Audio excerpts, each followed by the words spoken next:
올해 이 속도로 투자를 하면 조선 업체들 입장에서 25년 상반기에는 수주 잔고가 잘하면 4년을 터치할 수도 있습니다. 결국 이중연료로 가는 게 정석적인 방법인데 저게 대세적인 선택지가 된다라고 하면 10년은 너끈히.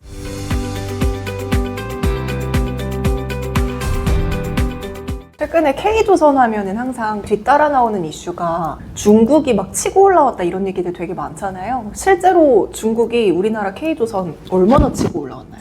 사실 수량적으로는 치고 올라갔다라고 표현하기에는 이미 너무 커지셔가지고 1등이죠. 예, 전 세계에서 가장 많은 선박을 만든 지 이미 15년쯤 되셨습니다. 중국이 2009년 이후부터 우리나라와 건조량에 있어서는 역전이 된 상태이거든요. 그래서 심지어 올해는 한 수주 점유율 기준 70% 되는 것 같아요.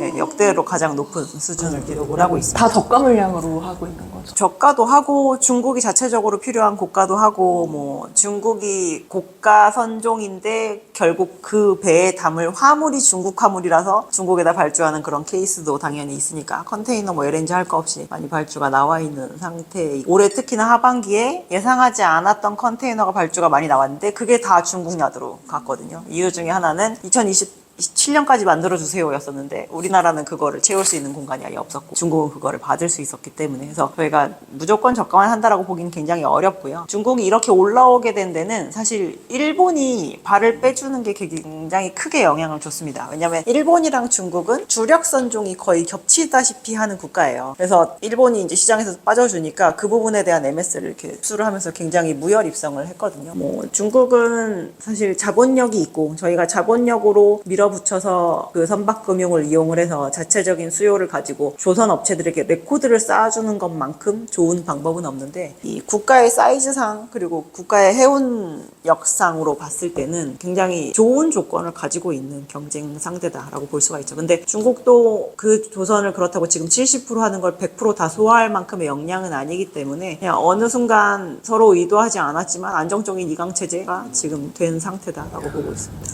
일본이 왜 빠진 거예요? 일본은 2000년대 시장의 요구사항을 조금 안 들어준 측면이 굉장히 컸거든요. 그래서 좀 시장의 선박을 크게 해달라라고 하는 게 큰 요구사항 중에 하나였는데 저희가 마치 도요타 자동차처럼 스탠다드 모델을 만들 테니 그걸 사가세요 라고 했더니 선주들이 왜? 라고 하면서 이제 그걸 안 사가기 시작을 했고 그거에 맞는 저희 선박의 대형화를 위해서는 그 대형화에 맞는 인프라가 갖춰져야 되는데 그게 이제 거기서 벗어난 지가 너무 오래된 거죠. 한 20년 된 거죠. 그러다 보니까 이거를 간극을 채우느니 그냥 우린 여기서 빠지겠다. 어차피 시장의 대세와 우리 멀어진 지는 20년이 됐으니까 라고 하는 게 좀 컸습니다. 그래서 작년까지만 해도 일본의 수주 점유율이 10%대를 간신히 지키고 있었거든요. 뭐 11%, 13% 막 이랬었는데 올해는 지금 5%도 안 됩니다. 그리고 일부 대형 조선 업체들 중에서 지금 들고 있는 수주 잔고까지만 다 만들면 이제 더 이상 안 만들게요 라고 이제 얘기해버리고 시장에서 발 빼는 사업장들도 생기고 있는. 중국이 군함도 많이 찍고 있다고 하는데 그 군함도 중국 내에서 수주량으로 잡히는 거예요? 저희 상선 수주량엔 잡히지 않습니다. 그래서 우리나라도 마찬가지예요. 그래서 군함 수주량 다 비밀 뭐 이런 거죠? 네, 군함 수주는 뭐 따로 공시는 나가긴 하지만 저희가 일반적으로 저희가 클락슨을 통해서 보는 거는 그냥 중개 선박 브로커의 집단이 만든 데이터베이스에 해당이 되거든요. 그래서 일반 상선 정도만 하죠. 저희가 굳이 그 브로커들을 통해서 군함을 구매하지는 않기 때문에. 최근에 중국에서 증설도 되게 많이 한다고 들었거든요. 근데 증설을 하게 되면 또 물량에서 우리나라와의 격차가 더 멀어지는 거 아닌가요? 아주 많이 하는 건 아니고요. 그러니까 국영업체는 오히려 아직까지도 통폐합을 진행을 하고 있는 상황이고 통폐합을 진행했을 때는 조선업체는 확장적이라기보다 약간 정리하는 느낌이라고 보시면 될 것 같고 민간 조선업체들 중에서 두 군데가 도크를 한 개씩 늘렸습니다. 그래서 하나의 도크는 LNG를 좀 만들기 위한 도크였었고 또 하나의 도크는 배를 한 두 척을 이렇게 횡렬로 놓고 뒤에 이제 한 하프셉 정도를 넣을 수 있기 때문에 1년에 뭐 20몇 척 정도의 뭐 역량이 좀 늘어날 수 있는 정도였으니까 이 두 개 정도의 증설이면 사실 중국 사업장 전체적으로 봤을 때 굉장히 큰 양은 아니다라고. 아까 전에 우리 엔진 얘기할 때 현대마린 엔진이 중국 쪽 수주도 받고 우리나라 수주도 받는다고 했잖아요. 그럼 중국 조선사들은 왜 우리나라 엔진을 쓰는지? 이 엔진은 유일하게 선주가 나 저거 써줘 라고 이렇게 지정하는 부품 중에 하나거든요. 물론 지정을 안 하는 케이스도 있지만 보통 조선업체와 선주가 계약을 할 때 엔진의 스펙에 대한 합의를 봅니다. 요 정도 이상의 스펙은 해줬으면 좋겠다 라고 하면 조선업체가 나중에 이 엔진의 스펙을 들고 엔진사와 또 입찰에 들어가는 케이스에 해당이 되는데, 이제 기본적으로 내연기관에 해당하는 엔진 두 군데는 윈지디라고 하는 업체와 만 이렇게가 있고, 국내 선박용 추진 엔진의 라이센서는 없습니다. 이 두 군데가 라이센서이기 때문에. 그래서 만사와 윈지디 중에서 윈지디는 나중에 중국 자본에 먹혔거든요. 그러고 나서 시장 점유율이 더 떨어졌어요. 사람들이 선택을 더 안 하기 시작을 했고, 지금 이제 만사 거에 해당하는 거를 이제 국내 업체들이 만들어서 라이센시 역할을 하는 거에 해당이 되는데, 이제 그런 지금까지 만들어왔던 그 레코드가 워낙 좋으니까 이제 저쪽 거를 사용해줬으면 좋겠다라고 지정을 하는 거예요. 그럼 배에서 엔진의 중요성이 몇 % 정도 되는 거예요? 그냥 매출 기준으로는 저희가 한 10%대 정도 얘기를 하는 편이고요. 그래서 이제 요즘에 그런 질문도 하시더라고요. 만약에 그러면 조선소에 필요한 선박에 대한 그러한 것 대비 엔진 쇼티지가 너무 심해지면 그 비율도 좀 커질 수도 있을까요? 라고 얘기를 하시는데, 아주 틀린 얘기는 아닐 거라고 생각을 하지만, 뭐 예를 들어서 현중은 조선도 영위하지만 엔진도 영위를 하는지라 그 엔진 사업부의 이익이 올라가면 다른 사업부 이익이 훼손이 되는 부분이 있어서 그런 거에서의 한계는 올 수가 있는데, 외부에 판매하는 거에서는 시장 논리대로 가는데 만약에 쇼티지가 너무 심하다라고 하면 가능할 수도 있지 않을까라는 생각 좀 합니다. 현대마린 엔진이 점점 더 매력적인 것 같은데요? 진짜 옛날에 생각하면 STX라는 그룹이 진짜 어마어마했었잖아요. 이쪽 업계에서 해운부터 혼자 다 먹었잖아요. 그러니까 진짜 이 기업이 한 15년만 더 잘 버텼었으면 지금 또 15년이나요? 15년만 잘 버텼으면 지금 또 한 또 재벌 업계에 또 순위에 들어가 있을 텐데 그 생각이 들더라고요. 물량으로는 이제 우리가 이미 추월당했지만, 그럼에도 불구하고 중국이 넘볼 수 없는 우리나라만의 좀 경쟁력이 있다면 뭐가 있을까요? 저희가 친환경 선박이라고 하면 가장 정석적으로 만드는 방법은 이중연료 추진 엔진으로 만드는 겁니다. 근데 거기에서 검증된 연료 중에 하나가 이제 LNG 추진 엔진이고요. 저희가 LNG 추진 엔진 선박이 만들어진 이유는 LNG를 가지고 날아가는 가스가 너무 아까워서 이것도 연료로 좀 사용해 볼까라고 해서 LNG 캐리어에서 LNG 추진 선박이 파생이 돼서 만들어진 거거든요. 그래서 가스선을 많이 만들어 본 회사가 이 추진 엔진 쪽 기술도 잘 활용을 할 수가 있습니다. 근데 우리나라가 LNG 캐리어를 전 세계에서 제일 많이 만들어 봤거든요. 지금 전 세계에 깔려 있는 거에 한 3분의 2를 아마 국내가 만들었을 텐데, 그런 걸 감안하면 약간 이 부분은 레코드를 저희가 뒤집을 수는 없기 때문에 약간 따라올 수 없는 격차가 있죠. 그렇게 하면 어쨌든 운송비에서 저희가 기름을 좀 적게 쓸 수 있어요. 그런 걸로 인한 이점도 좀 있으니까 이제 그렇게 기술이 좀 개발이 됩니다. 그럼 우리나라 조선 기업들은 이렇게 뭔가 고부가 가치 배나 아니면은 선별 수주 전략을 계속 취하고 있는데, 이게 실적에도 계속 긍정적인 영향을 주고 있는 것 맞나요? 뭐 가격에 대한 믹스 개선이 이루어졌다라고 보기 때문에 지금 나오고 있는 실적에서는 확실히 선별 수주 효과를 좀 보고 있다라고 보시는 게 맞는 것 같습니다. 그럼 우리나라는 양으로 이제 승부할 생각은 아예 없는 건가요?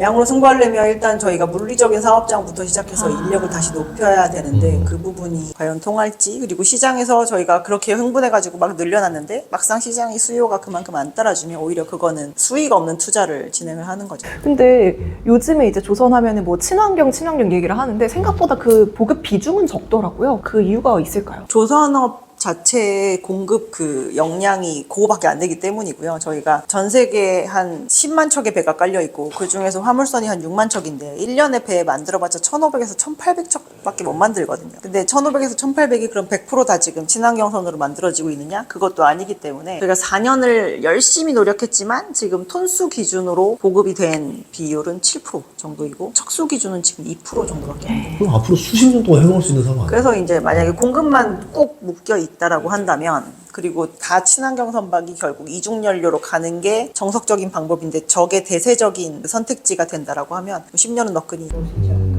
친환경 선박으로 이렇게 이동하고 있는 추세는 맞는 거죠? 이게 다시 변할 생각으로? 발주가 나아가는 것 중에 친환경 선박의 그 선택 비율은 굉장히 높습니다. 그래서 전체 선박 중에서는 7%밖에 안 되지만 지금 수주 잔고 중에서는 50% 이상이 다 이중연료로 선택을 해서 지금 대기를 하고 있죠, 시장에. 그러니까 제가 사업가라면 저거 캐파를 늘리고 싶을 것 같긴 한데 과거에 있었던 얘기 있었잖아요. 그 인력이 부족하다. 그 문제는 좀 해결됐나요? 23년에 제일 많이 나왔던 얘기인 것 같아요. 그래서 국내 이제 조선 업체들이 작년에 10년 만에 가장 많은 신규 고용을 진행을 했고 올해는 작년에 신규 고용했던 것 대비해서 한 4분의 1에서 3분의 1 정도로 신규로 진행을 합니다. 그러고 나면 내년에는 인력을 더 늘리지는 않을 것 같아요. 그래서 들어온 인력들을 훈련시켜서 숙련도를 높여서 왜냐하면 저희가 아까 26년, 27년 된다고 계속 더 많이 배를 만드는 건 아니라고 봤기 때문에 저희가 필요한 맨아워에 대한 레벨은 이번에 있었던 이 신규 고용으로 맞춘 거잖아요. 그래서 여기서 더 늘리지 않는다라고 한다면 추가로 더 필요한 거. 아, 그래도 사람이 뭐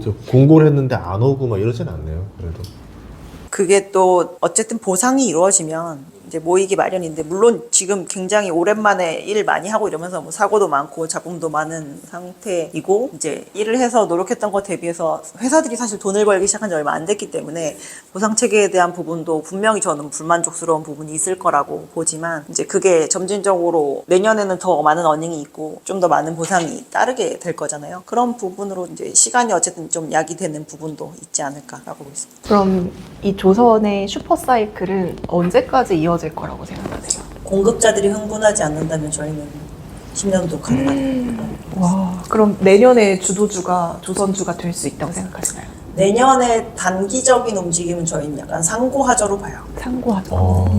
왜요? 올해가 생각보다 진짜 수주가 좋았던 해거든요. 근데 한 3분기까지 이렇게 수주가 차서 올 때도 시장이 수주가 이렇게 좋아서 주가가 이렇게 좋은가 보다라는 생각을 그렇게 많이 하진 않았습니다. 그리고 그 조선업체한테 발주를 하는 해운사들도 24년이 어떻게 보면 약간 보너스 같은 해예요. 올해 해운사들 실적 되게 좋은데 주가는 정말 안 되잖아요. 근데 이게 내년에 대한 어떻게 보면 운송업체들이 내년에 대한 사업 계획을 세우기 상당히 곤란한 실적이 나왔다고 볼 수가 있거든요.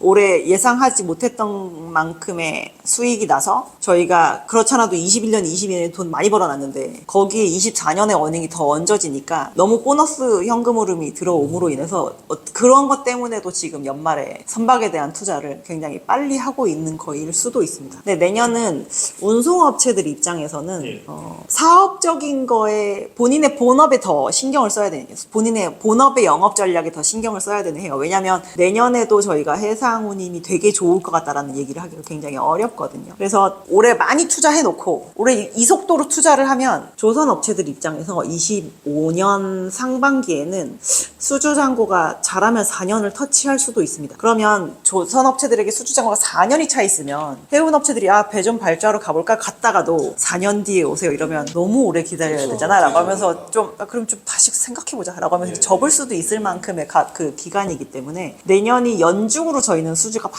활발할 거라고 생각하지 않아요. 좀 접고 그러면 지금 우리 굴리고 있는 배들 좀 손실이 좀 덜 나거나 아니면 영업 전략을 뭐 어떻게 효율적으로 할까 이것 좀 생각해볼까 라고 하면서 이렇게 좀 관심이 좀 줄어들 수가 있어요. 그래서 저희가 실적이 안 나올 거라는 부분은 아니지만 수주의 기간적인 세기를 보면 상반기가 굉장히 몰리고 나면 하반기가 진짜로 좀 쉬는 기간일 수도 있습니다. 근데 주가가 1년 내내 좋지 않겠죠. 그렇게 그런 측면에서는 내년 상반기까지 이제 바짝 집중을 했다가 저희가 좀 힘을 빼야 되는 기간이나 그냥 이때부터는 기간 조정이 올 수 있으니까 내가 멘탈을 잘 붙잡아야 되겠다라고 생각하는 기간을 갖거나 해야 되지 않을까. 엄경화 연구원님 모시고 조선업에 대해서 정말 자세히 알아봤는데요. 조선 되게 기회를 많이 찾아볼 수 있는. 그래서 뭐 살 거예요? 저 엔진 관련이 약간 꽂혔습니다. 네, 오늘 나와주셔서 너무나도 감사드리고요.